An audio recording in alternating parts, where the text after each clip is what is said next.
Everybody likes the idea of taking something that you're familiar with and turning it into something that you're not as familiar with, like a 18-wheeler semi into Optimus Prime. And so that was the beginning. I joined Hasbro in 2000, and the company was in some degree of difficulty. So we were focusing back on our core brands, and Transformers was one of those brands that we began to really rethink about, and how do we reignite this brand for future generations. I was aware of the TV show. I used to watch it with the kids, but I thought this is a movie waiting to come out and be dusted off and to be reinvented as a live-action experience. I'm going to end your hunger once and for all. We were initially really resistant to the idea of doing it because it's something that we had cared about as kids, and that's always kind of it's on the one hand really exciting to take that challenge, and on the other hand you go like, I don't want to screw this up. The first thing that I sat down with the writers was an idea to make this a story about a boy in his car, because that's something everybody can relate to. Bumblebee, head for the underground parking entrance. Transformers were always about robots in disguise and more than meets the eye. And that more than meets the eye could mean more than just the robots. More than meets the eye could mean something about the human characters. But there were very few humans that we could draw from. So it meant coming up with characters that didn't exist before. In the original cartoon, there was a mechanic character who was kind of the basis for Sam. We kind of looked to movies like E.T. for the way that Elliot became the audience in how we were experiencing the wonder and the magic of E.T. coming to Earth. My first draft actually was just focused on the kids. That's awesome. Steven Spielberg called me right when I was finishing The Island, and he said, I'd like to do Transformers, and I'm like, okay, all right, I'll think about it. Hung up. I'm not doing that movie. That's what I said to myself. I'm not doing a toy movie. I thought about it, and I went to Hasbro in Rhode Island, and they put me through Transformers school. This is the classic G1 Optimus Prime, very much like it was made in the 80s. He had a very simple transformation. Very easy to get from vehicle to robot. We did the full pitch. Robots are not all equal. They're alive, they're sentient men, they have feelings, they have allegiances, you know, there's backstory, there's a conflict, you know, that they are fleshed out characters, and that we've had so many eras, and there's so much potential that they could pull from to make whatever kind of movie they wanted to make. Something in Transformers just struck me when I was sitting there. I said to myself, if you can make this really real and edgy, and I saw a couple images that were towards the direction that they would like to take this, and I'm like, that's really interesting. So I think right then and there, I was kind of sold on trying to make this idea work. Michael Bay was born to direct Transformers.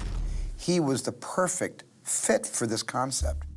I hired a team, probably about 25 artists, different people from different kind of expertise, and we were starting to design robots. There was apparently a script. I hear it was way too kiddie. No one wanted me to read it because they thought I would quit right then and there. Michael has incredible instincts about what will please an audience. And so as we were developing the script, we would run ideas by him, and we'd say, what do you think about this? I knew I wanted to make it very credible and serious, and I told these guys I wanted to broaden it out and make it so that it had a little more global impact. Much like Close Encounters of the Third Kind, Richard Dreyfuss' story is clearly the centerpiece, as Shia LaBeouf's story is the centerpiece of our movie. But then we have two other groups of humans that we follow quite closely. I kept putting in things of different action stuff that I saw. And what we do is that we sit down, we bat it around, and they see what I'm really liking and not liking. Once he got into the rhythm of it, he started imagining these incredible sequences. And a lot of what we ended up doing action-wise was very collaborative.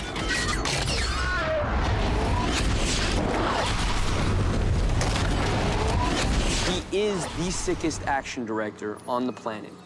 That is something that he is. He's not Ilya Kazan, and Mike will tell you that.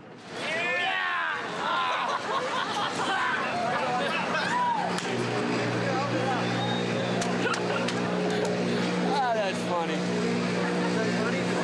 Robots, there's a missile coming right down that street down there. Gonna hit that truck right there. The robots are holding it up. Okay, roll cameras. Roll armos! Speak! Ready? Ready? And 4, 3, 2, 1, boom! Michael staged huge, logistically complicated scenes of massive destruction and explosions. And even when I was watching those dailies without the actual Transformers there, it was just eye candy.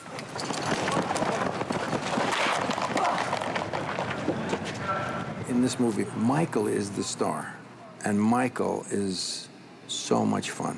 We line everything up with a football. Ready and hike! 3, 2, 1, bam! Does that work?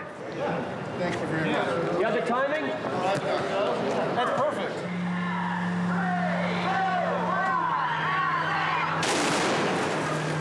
Action! I think bayham's a good word for working with Michael. I mean, we have to be prepared to go in any direction. Get the armor. Cut. Might show up and he might say, today I want to flip a car. You have to be 3 steps ahead of Michael.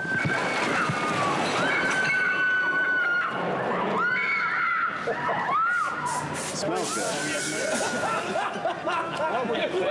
You hear on the walking when I'm walking in, Bay's coming in. He's coming in hot. He's coming in hot. Here we go. Ready? You know, it's all wired because I'm ready to go. When I come into the set, I want to start shooting. Come on cameras, let's go. He's got a tireless kind of energy, and I understood that that's how he gets into it, and then he's into it. It's like an actor getting into character. Jim, lift him up again and do it again. Do it again. Keep rolling. Got it. Okay. Oh, God, please don't kill me, please. Keep moving up. Okay.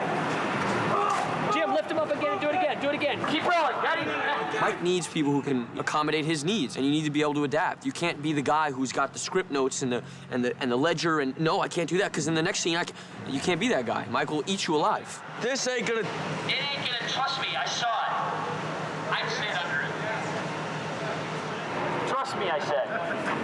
Ready? 3, 2, 1, action!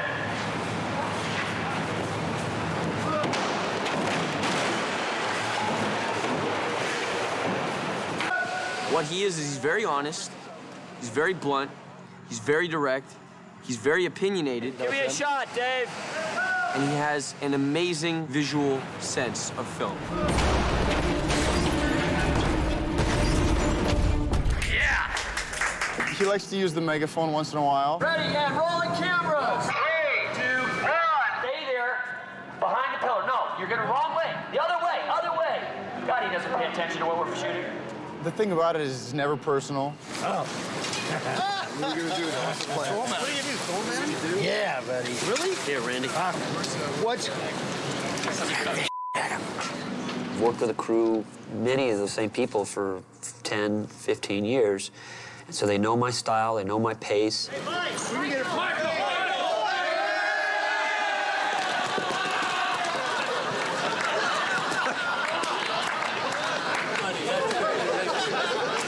You guys pulled that well. I was like over here distracted.